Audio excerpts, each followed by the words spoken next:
Vasudevaya. Om Namo Bhagavate Vasudevaya. Narayanam Namaskritya Naram Chaiva Narottam Devim Saraswatim Vyasam Tato Jayanti Nashta Prayeshu Bhadreshu Nityam Bhagavata Sevaya Bhagavati Uttam Shloke Bhaktir Bhagavati Nashtaki. So continuing with the discussion on Srimad Bhagavatam, Canto 4, Chapter 7, the sacrifice performed by Daksha, text number 44 onwards. So as we studied, different demigods or different people are glorifying the Lord, praying to the Lord in the sacrifice of Daksha.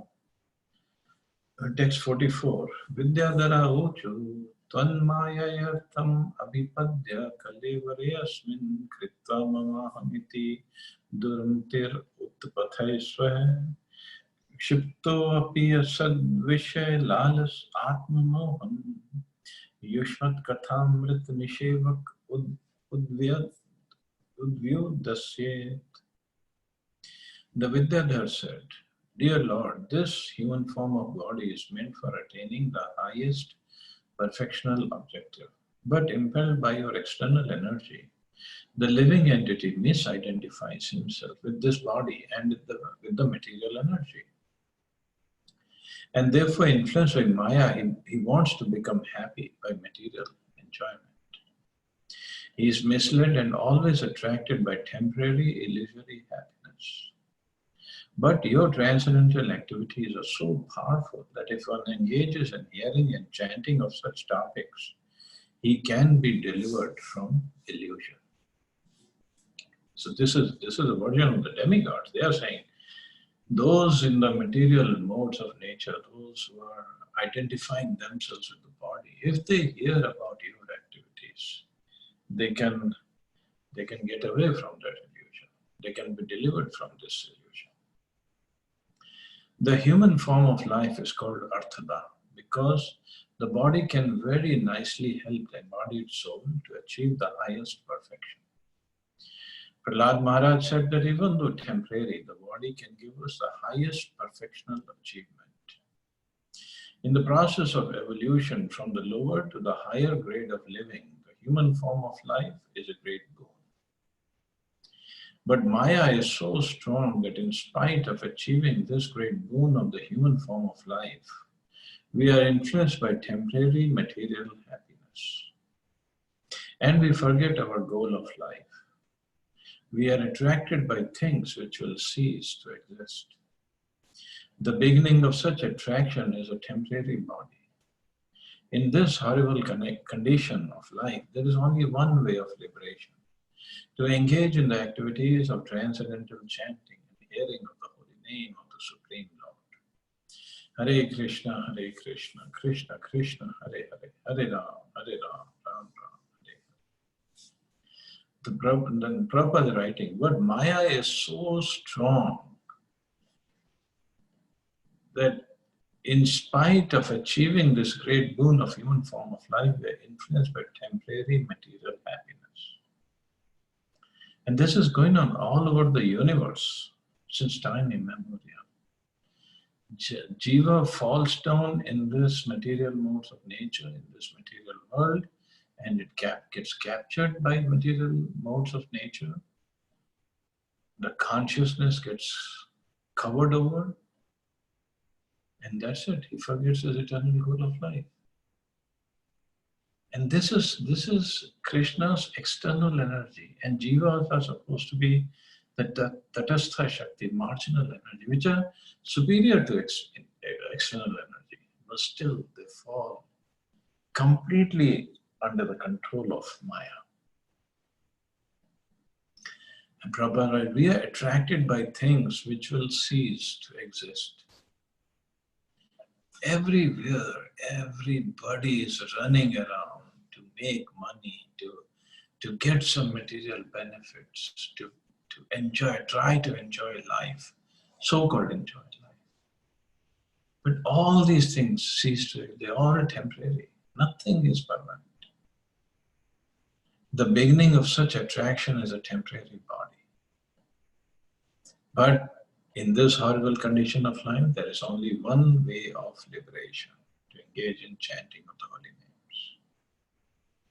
The words Yushmat Kathamrita Nishevaka mean those who engage in relishing the nectar of the topics of your Lordship. There are two narrative books which especially concern the words and activities of Krishna. Bhagavad Gita is the instruction given by Krishna, and Srimad Bhagavatam is a book containing topics exclusively about Krishna and his devotees. These two books are the special nectar of the words of Krishna. For those who engage in preaching of these two holy literatures, it is very easy to get out of the illusory conditional life imposed upon us by Maya. So Bhagavad Gita, which is the words or instructions by Krishna, and Srimad Bhagavatam is words about Krishna. So they are good enough to take us out of this illusory conditional life. Means they take us out of this bodily consciousness and put us on the right path. The illusion is that the conditioned soul does not try to understand his spiritual identity. He is more interested in his external body, which is only a flash and which will be finished as soon as the time is designated. The whole atmosphere will change when the living entity has to transmigrate from one body to another. Under the spell of Maya, he will again be satisfied in a different atmosphere. This spell of Maya is called Avaranatmika Shakti because it is so strong that the living entity is satisfied in any abominable condition. Even if he is born as a worm living within the intestine or abdomen in the midst of urine and stool, still he is satisfied. I think this is the best place for me to be in. This is the covering influence of Maya. But the human form of life is a chance to understand. And if one misses this opportunity, he is most unfortunate. The way to get out of illusory Maya is to engage in the topics of Krishna. Lord Chaitanya advocated a process whereby everyone may remain in his present position without change, but simply hear from the proper authoritative sources about Krishna. Lord Chaitanya advised everyone to spread the word of Krishna. He advised all of you become spiritual masters. Your duty is simply to talk to whoever you meet of Krishna or of the instructions given by Krishna. The International Society for Krishna Consciousness is operating for this purpose. We do not ask anyone to first change his position and then come to us. Instead, we invite everyone to come with us and simply chant Hare Krishna. It's Hare Krishna, Krishna Krishna, Hare Hare, Hare Ram, Ram Ram, Hare Hare. Because we know that if one simply chants and hears the topics of Krishna, one's life will change. He will see a new light and his life will be successful. So this is, bhakti is the only way out of this illusory conditional life or illusion, or the way Maya has entangled us. Bhakti is the only way out. And bhakti, prime process of bhakti is chanting of the holy names in this day and age. But the chanting has to be proper, not offensive chanting. That will not take us out anywhere. It has to be proper, offenseless chanting, attentive chanting. Text 45. Brahmana uchu, tvam kritustvam havistvam hutasya swayam, tvam hi mantra samidarbha patrani cha, tvam sadasyar tvijo dampati devata, agni hotram sadha somadyam pashuhu. The Brahman said, Dear Lord, your sacrifice personified. You are the offering of clarified butter, you are the fire, you are the chanting of Vedic hymns by which the sacrifice is conducted. You are the fuel, you are the flame, you are the kusha grass, and you are the sacrificial parts. You are the priests who perform the yajna, you You are the demigod, headed by Indra. And you are the sacrificial animal. Everything that is sacrificed is you or your energy. See, everybody is praying or glorifying the Lord according to his own self-realization, his own position. So the Brahmins who are conducting the yajna, so they are comparing everything of yajna with Lord Vishnu. In this statement, Lord Vishnu's all-pervasiveness is partially explained. It is said in the Vishnu Puran that as a fire situated in one place emanates its heat and illumination everywhere. So whatever we see within the material or spiritual worlds is nothing but a manifestation of different energies emanating from the Supreme Personality of Godhead. The Brahman's statement is that Lord Vishnu is everything. The fire, the offering, the clarified butter, the utensils, the place of sacrifice, and the kusha. He is everything. So he is everything doesn't mean everything is Vishnu. The pot is Vishnu, kusha grass is Vishnu, the butter is Vishnu, or the ghee is Vishnu. No, everything is his energy. So everything is in relationship with him. It is confirmed herein that the performance of Sankirtan Yajna in this age is as good as all the other yajnas in all other ages. If one performs Sankirtan Yajna by chanting Hare Krishna, Krishna Krishna, Hare Hare, Hare Ram, Ram Ram, Hare Hare, there is no need to arrange elaborate paraphernalia for the prescribed sacrificial ceremonies recommended in the Vedas. In the chant of the holy names Hare and Krishna, Hare means the energy of Krishna. Krishna is a Vishnu Tattva. Combined together, they are everything. In this age, persons are harassed by the influence of Kali Yuga and cannot arrange for all the requisite paraphernalia for performing sacrifice as recommended in the Vedas. But if one simply chants Hare Krishna, it is to be understood that he is performing all kinds of yajna, because there is nothing within our vision except Hare, the energy of Krishna and Krishna. There is no difference between Krishna and his energies. Since everything is a manifestation of his energy, it is to be understood that everything is Krishna. One simply has to accept everything in Krishna consciousness, and he is a liberated person. One should not misunderstand that because everything is Krishna, Krishna has no personal identity. Krishna is so full that in spite of keeping himself separate from everything by his energy, he is still everything. That's his beauty. So everything is Krishna's energy. Nothing is beyond Krishna. If this is our vision, if we somehow can make this our vision, then Krishna is never lost to us and we are never lost to Krishna. Just before the class, we were talking and Abhishek Prabhu said, oh, it's raining in Lucknow. And Ashok Prabhu said, it's not raining in Delhi. So if we see both as Krishna, whether it is rain or whether it is not rain, whether it is heat or whether it is not so hot,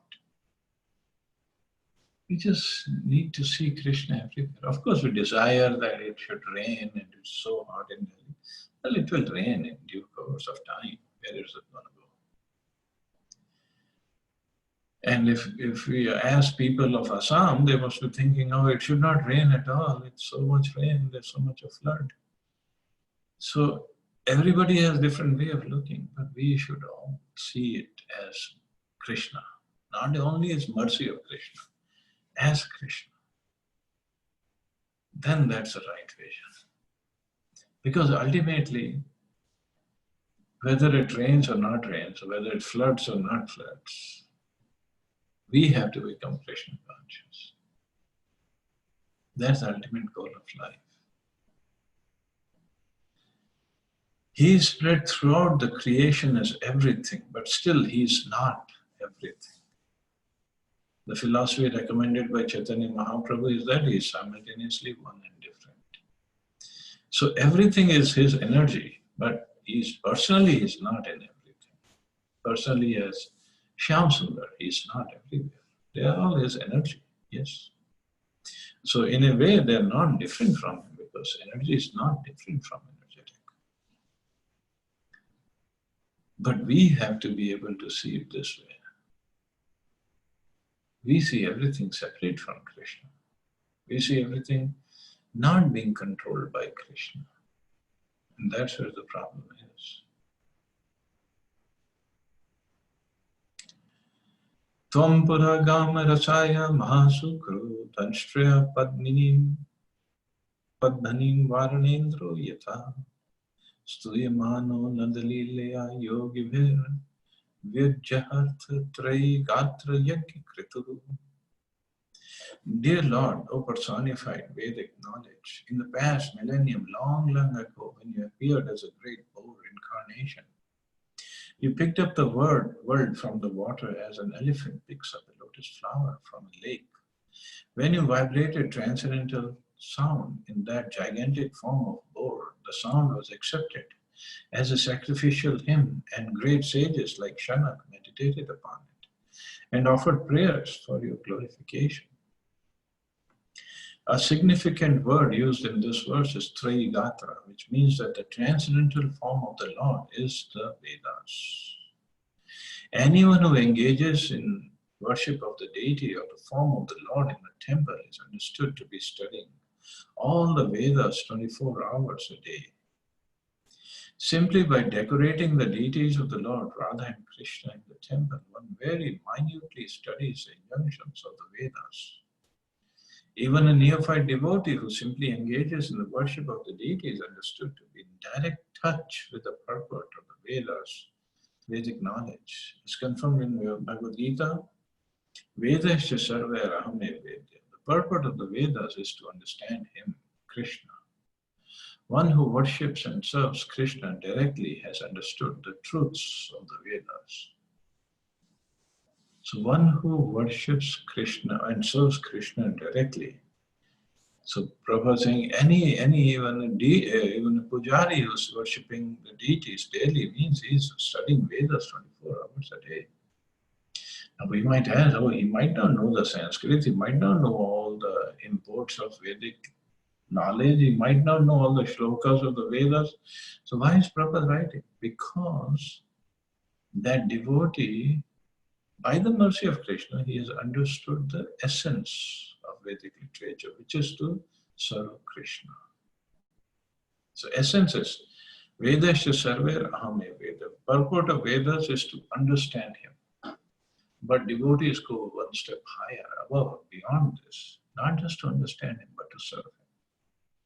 Decorate him, cook for him, worship him, offer obeisances to him. So that is all service of Krishna. It is beyond just the understanding of the Vedas. They might not know all the deep or the grammatical meanings of the shlokas. You might not know that. But they have understood the essence of the Vedas. That is more important. Saprasitvam asmakam ankakshatam darshanam te paribhrishti satkarmanam kirtim manindrebhir namni yagyeshite yagya viganam kshayam yanti tasmai namaha. Dear Lord, we are awaiting your audience because we have been unable to perform the yagyas according to the Vedic rituals. We pray unto you, therefore, to be pleased with us. Simply by chanting your holy name, one can surpass all obstacles. We offer our respectful obeisances unto you in your presence. The Brahman priests are very hopeful that the sacrifice will be carried out without obstacles now that the Lord Vishnu was present. It is significant in this verse that the Brahman says, simply by chanting your holy name, we can surpass the obstacles. But now you are personally present. The performance of Yajna by Daksha was obstructed by the disciples and followers of Lord Shiva. The Brahmins indirectly criticized the followers of Lord Shiva.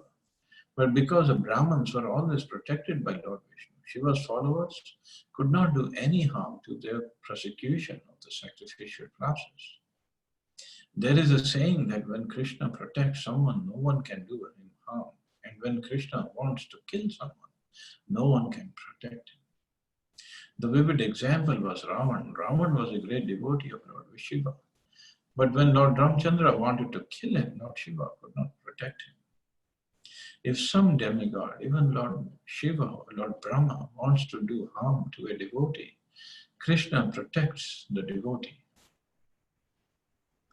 But when Krishna wants to kill someone such as Ravana or Hiranyakashipu, no demigod can protect him. So the Brahmins, since they were protected by Krishna, and Prabhupada, the performance of Yajna by Daksha was obstructed. The Brahmins indirectly criticized the followers of Lord Shiva. But because the Brahmins were always protected by Lord Vishnu, Shiva's followers could not do any harm to the prosecution of the sacrificial process. But the followers of Shiva, they just created chaos everywhere. The riots were there. So the Brahmins sitting there, they were saying, let's hope that we can complete the yajna now, because Lord Vishnu himself is present. So when Lord Vishnu is there, nobody can stop him from carrying out whatever he wants. Maitreya Vacha, iti daksha kaviryagyam bhadra rudrabhi marshitam kirtimani rishikeshe sanenye yajna bhavane. Sri Maitreya said, after Lord Vishnu was glorified by all present, Daksha, his consciousness purified, arranged to begin again the yajna, which had been devastated by the followers of Lord Shiva. Bhagwan Svena Bhagena Sarvatma Sarvabhagbhuk Daksham Bhavasha Abhashya Priyamani Vanaka. Maitreya continued, my dear sinless Vidura, Lord Vishnu is actually the enjoyer of the results of all sacrifices. Yet because of his being the super soul of all living entities, he was satisfied simply with his share of the sacrificial offerings. He therefore addressed Daksha in a pleasing attitude. In Bhagavad Gita it is said, Bhoktaram Yagitapasam. Lord Vishnu or Lord Krishna is the supreme enjoyer of all the results of sacrifices, austerities and penances. In whatever one may engage, the ultimate goal is Vishnu. If a person does not know that, he is misled. As the Supreme Personality of Godhead, Vishnu has nothing to demand from anyone. He is self-satisfied, self-sufficient. But he accepts the offerings of yajna because of his friendly attitude towards all living entities. When his share of the sacrificial results were offered to him, he appeared very pleased. Although he doesn't need anything, he is self-satisfied, self-sufficient. But because he wants to reciprocate with his devotees, he accepts the results of offerings of yajna.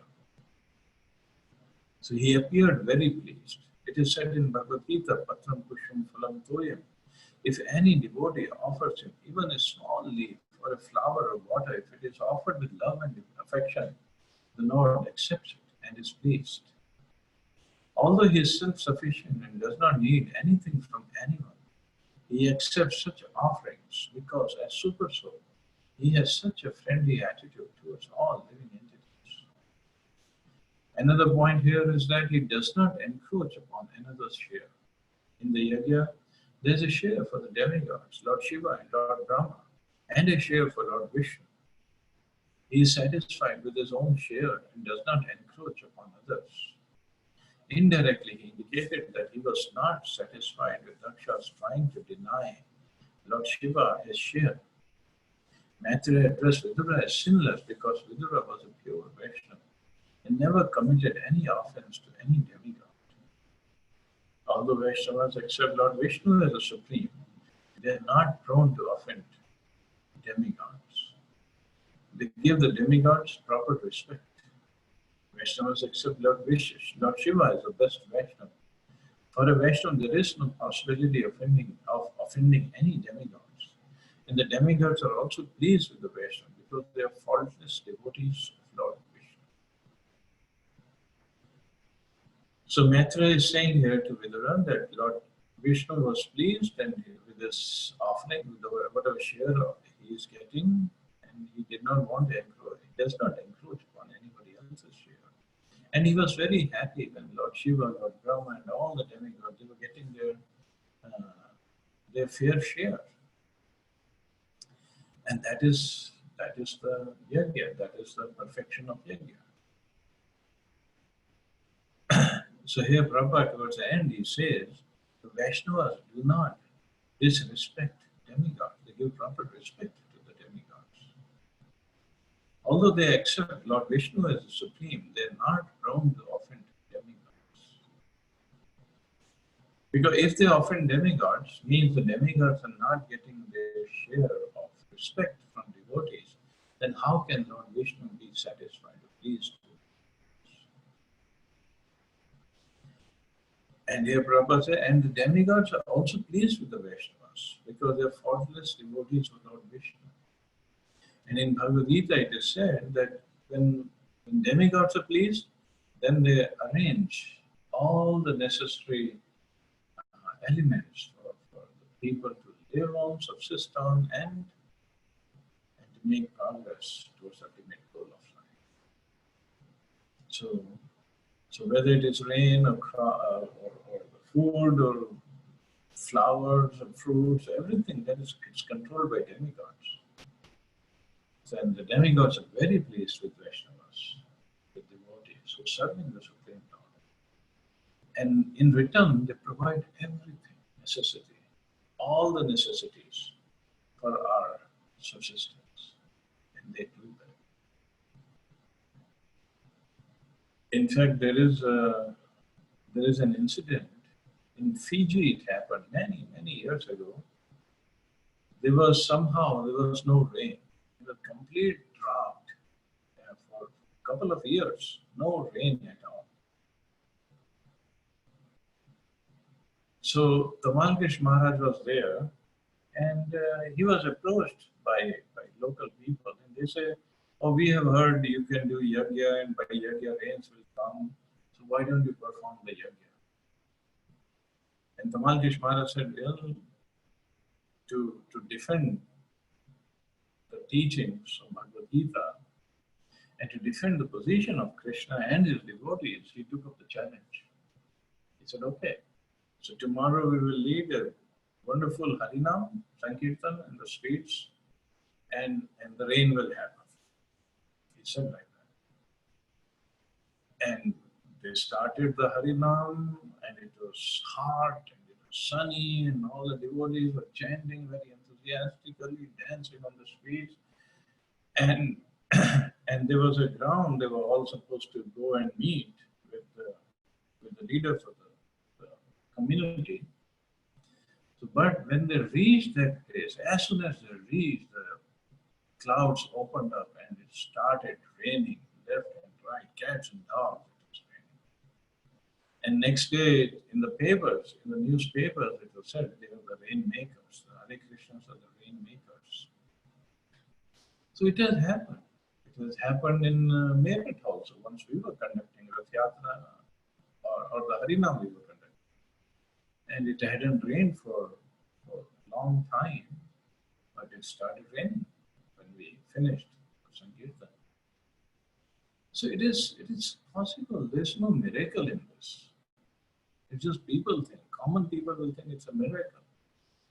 It's not a miracle. By chanting of the holy name, demigods will be pleased, Krishna will be pleased. Only thing, the chanters have to be properly situated. And then they'll offer everything that we need, materially and spiritually. So all we have to do is perform this yajna properly. That's without even asking for the rain. The rains will come. Or any other material benefits. They will. We don't even need to ask. So we'll stop here and see anybody has any questions or comments.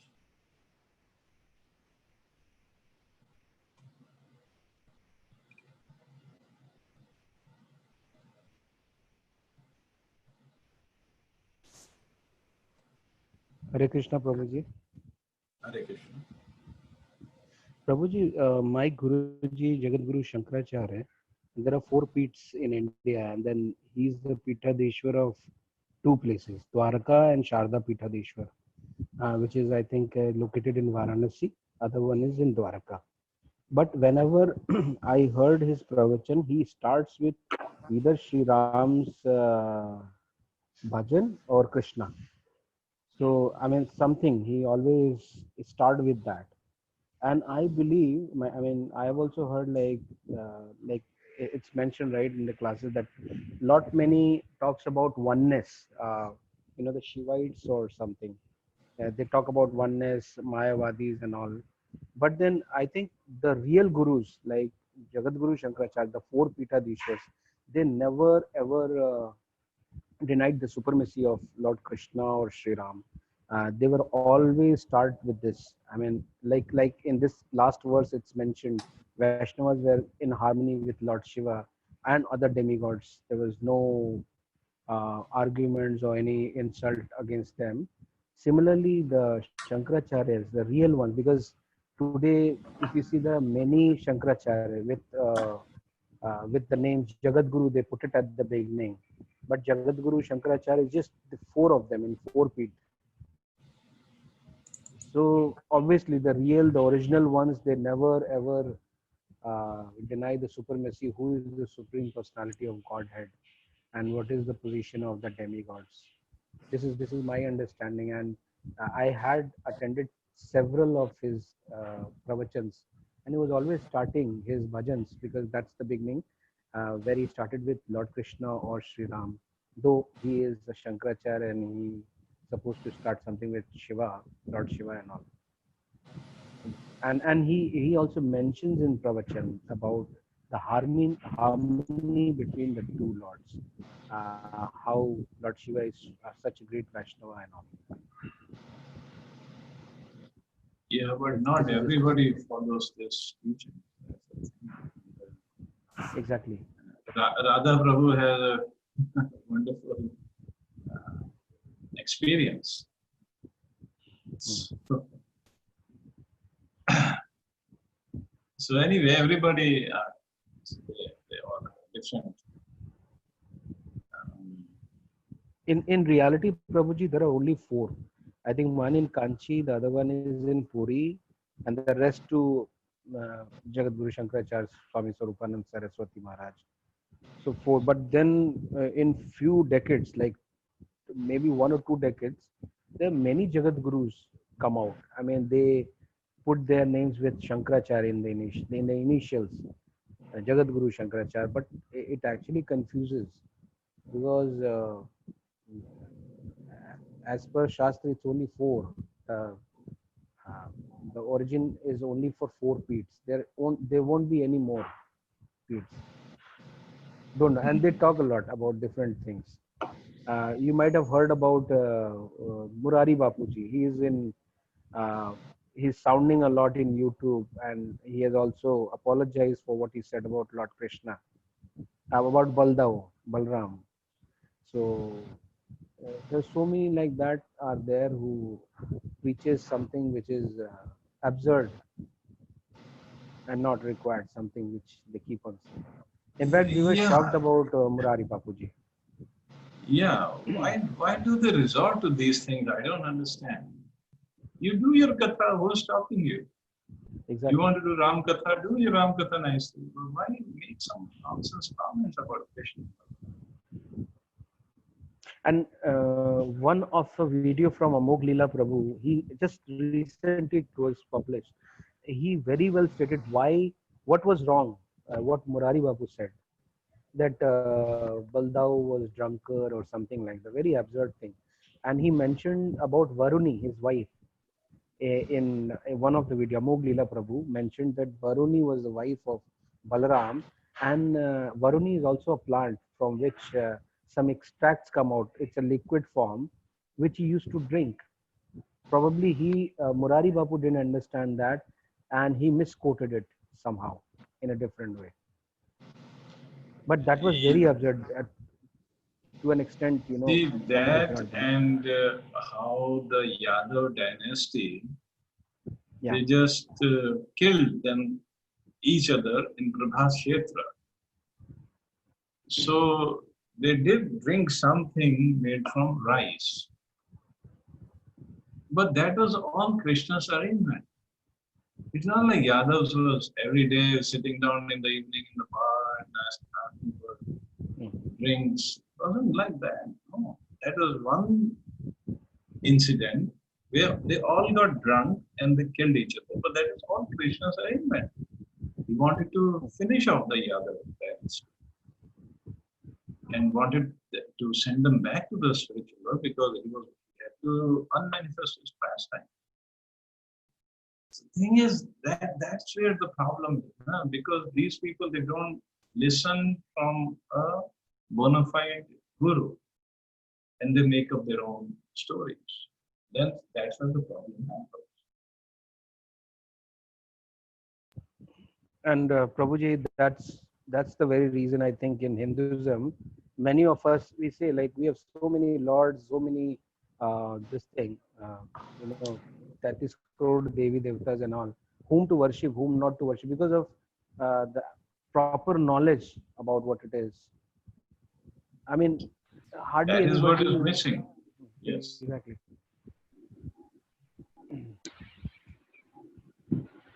That is missing, and that is very, very important for us to have to do the proper thing. Who's saying don't worship demigods? Worship demigods, but properly, do it properly. That's all.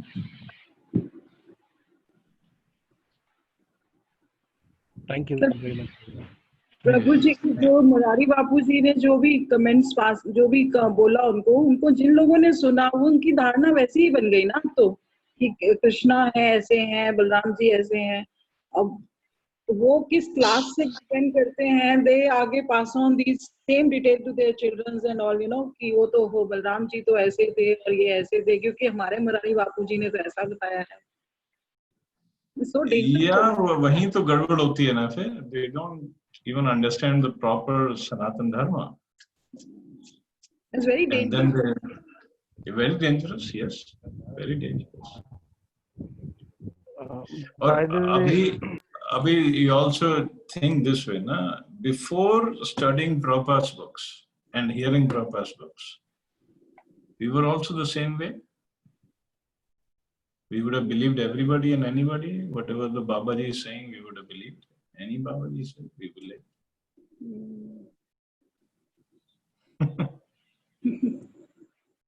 I don't. वो एक और थे ना प्रभु जी, रामपाल जी, जो who used to take that खीर का स्नान, and वो बहुत सारे हैं. It's a long list, Prabhu ji. And in fact, because I'm part of this interfaith dialogue, even Muslims, they say, in our line also, there's so many fanaticism. Whatever they say, it's nothing. It doesn't even exist in Quran. So I ask them, why don't you come forward and preach the right message? They say, we are doing, but it's all in a small way.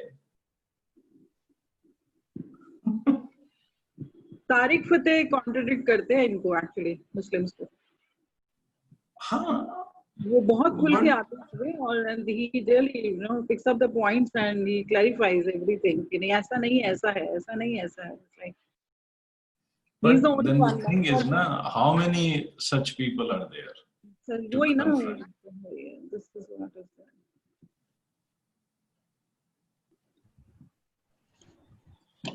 Thanks to Krishna that we have ISKCON. Absolutely, Mataji. Thanks to Srila Prabhupada. And then we have to preach. We have to give out this message to others. प्रभु जी, मुझे तो कुछ याद ही नहीं रहता. वो जो आपसे मैंने कल पूछा था, वो मैं को आई रियलाइज कि हमने सेकंड कैंटो में तो पढ़ा है द्वारका का, तो मेरे को क्यों नहीं याद आया उस समय. तो द पॉइंट इज कि हम लोगों को कुछ नहीं, मतलब लाइक मेरे को उस समय कुछ नहीं याद आता है. रिमेम्बर बाद में जाकर के तो क्या प्रीचिंग कर लेंगे. That's okay. वो अब शुरू करो बोलना, भगवान अपने आप करेंगे, इंस्पायर करेंगे।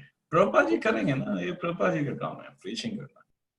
मेरे को तो याद ही नहीं रहता कुछ, तो मैं क्या मतलब किसी को कुछ भी बताने से पहले I just forget everything।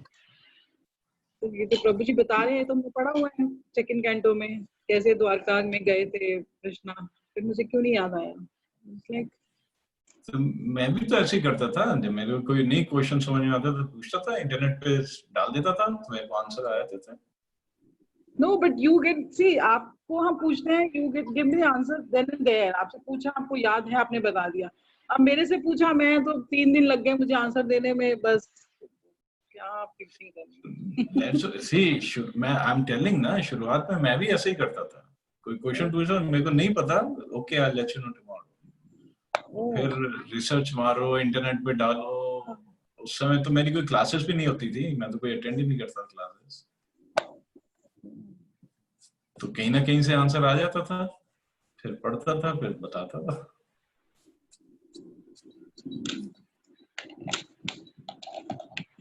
Okay, thank you. ऐसे ही सीखा है।